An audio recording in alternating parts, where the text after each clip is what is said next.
فَيَطْمَعَ الَّذِي فِي قَلْبِهِ مَرَضٌ، کہ تمہیں دیکھ کر طمع کرے وہ بندہ جس کے دل کے اندر بیماری ہے۔ اس کا مطلب یہ کہ قرآن سے ثابت ہو رہا ہے کہ جب غیر عورت کو دیکھ کر کسی کے دل میں طمع ہوتی ہے، شہوت اٹھتی ہے، تو یہ کیا چیز ہوتی ہے؟ فی قلبہ مرض۔ قرآن کہہ رہا ہے فَيَطْمَعَ الَّذِي فِي قَلْبِهِ مَرَضٌ۔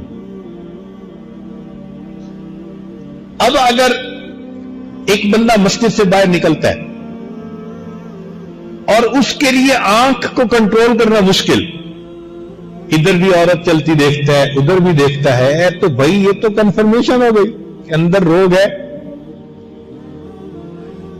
لوگوں کو ہم دھوکہ دے سکتے ہیں، رب کو تو دھوکہ نہیں دے سکتے۔ ہمارا رب تو جانتا ہے نا کہ یہ ادھر بھی دیکھتا ہے ادھر بھی دیکھتا ہے۔ تو جس کی نگاہ اس کے کنٹرول میں نہیں وہ پکا روحانی مریض ہے۔ ہوائی جہاز پہ سفر کرتے ہیں، ایئر ہوسٹس کو دیکھتے ہیں یا نہیں؟ بسوں پہ ویگنوں پہ سفر کرتے ہوئے مسافر عورتوں کی طرف دیکھتے ہیں یا نہیں؟ راستہ چلتے ہوئے ادھر ادھر دیکھتے ہیں یا نہیں؟ دکاندار صاحب آنے والی گاہک عورتوں کو دیکھتے ہیں یا نہیں؟ اگر نظر میں ہوس ہے اور نظر اٹھتی ہے پیچھا کرتی ہے تو یہ تو کنفرمیشن ہو گئی کہ روحانی بیماری موجود ہے۔ اب روحانی بیماری کی کنفرمیشن بھی ہو اور بندہ علاج نہ کروائے تو وہ تو قابل رحم انسان ہے۔ ایسے بندے کو تو قابل رحم کہا جاتا ہے کہ بیمار بھی ہو اور علاج پہ توجہ بھی نہ دے۔ بلکہ اطباء کہتے ہیں کہ سب سے بڑا مریض ہی وہی ہوتا ہے جو اپنے آپ کو مریض ہی نہ سمجھے۔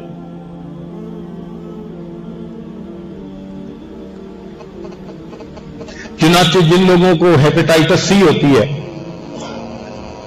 اور وہ علاج نہیں کرواتے، جی ٹھیک ہے، آپ دیکھیں چند مہینوں کے اندر ان کے جسم کے اعضاء سکڑ جاتے ہیں جس پر اثر ہوتا ہے، اور بالآخر وہ بندہ موت کے منہ میں چلا جاتا ہے۔ یہی روحانی بیماری کا علاج یعنی مثال ہے کہ جو سمجھتا ہے کہ میری آنکھ پاک نہیں اور پھر علاج نہیں کرواتا، اس کا مطلب یہ بے ایمان مرنے کے لیے تیار ہے۔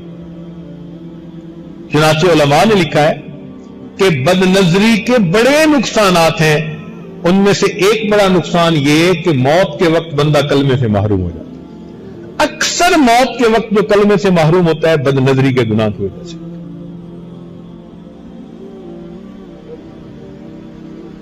ایک مرتبہ میں نے اپنے حضرت رحمت اللہ علیہ سے یہ سوال پوچھا، حضرت گناہ تو اور بھی بڑے ہیں لیکن یہ بد نظری اتنا بڑا گناہ کہ ایمان سے ماروں؟ اور ذہن میں ایک دو واقعات بھی تھے۔ جنید بغدادی رحمت اللہ علیہ کا مرید صاحب جا رہا تھا، حافظ قرآن تھا، ایک خوبصورت لڑکے پر نظر پڑی، پوچھنے لگا کہ حضرت ایسے لوگ بھی جہنم میں جائیں گے؟ حضرت نے فرمایا کہ تو نے بری نظر ڈالی، توبہ کر۔ نہیں میں نے تو ویسے ہی کہا ہے، مانا نہیں۔ ابن جوزی رحمت اللہ علیہ فرماتے ہیں کہ اس بد نظری کا وبال اس پر اتنا پڑا 20 سال کے بعد قرآن مجید اس کے سینے سے نکل گیا، بھول گیا قرآن مجید۔ ابن جوزی رحمت اللہ علیہ ایک اور بھی مثال دیتے ہیں کہ مؤذن اذان دینے کے لیے مینارے پہ چڑھا اور ہمسائے کی طرف نظر پڑی، ان کی جوان لڑکی تھی، ایک بد نظری پر ایسا اثر ہوا کہ بالآخر ایمان سے محروم ہو گیا۔ تو اب یہ واقعات ڈراتے ہیں بندے کو۔ تو اس عاجز نے یہ سوال کیا کہ حضرت ان واقعات کو پڑھ کے تو بڑا ڈر لگتا ہے کہ کیا یہ اتنا بڑا گناہ ہے کہ ایمان ہی سے محروم؟ دیکھو، قتل کرنے والے کو ایمان سے محروم نہیں کہا گیا، چوری کرنے والے کو محروم نہیں کہا گیا، لیکن بدنظری کرنے والے کو ایمان سے محروم. حضرت نے فرمایا کہ ہاں اس کی بنیاد یہ ہے کہ یہ اللہ رب العزت کی غیرت کا معاملہ ہے.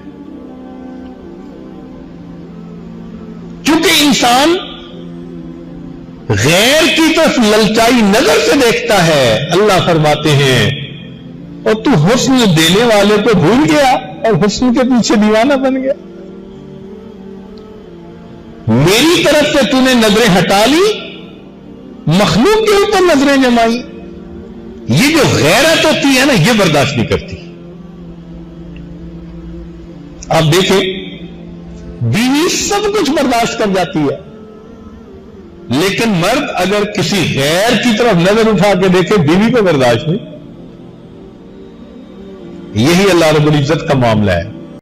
نبی علیہ الصلوۃ والسلام نے فرمایا میں انسانوں میں سب سے زیادہ غیور ہوں, واللہ اغیر منی, اللہ رب العزت مجھ سے بھی زیادہ غیور ہے.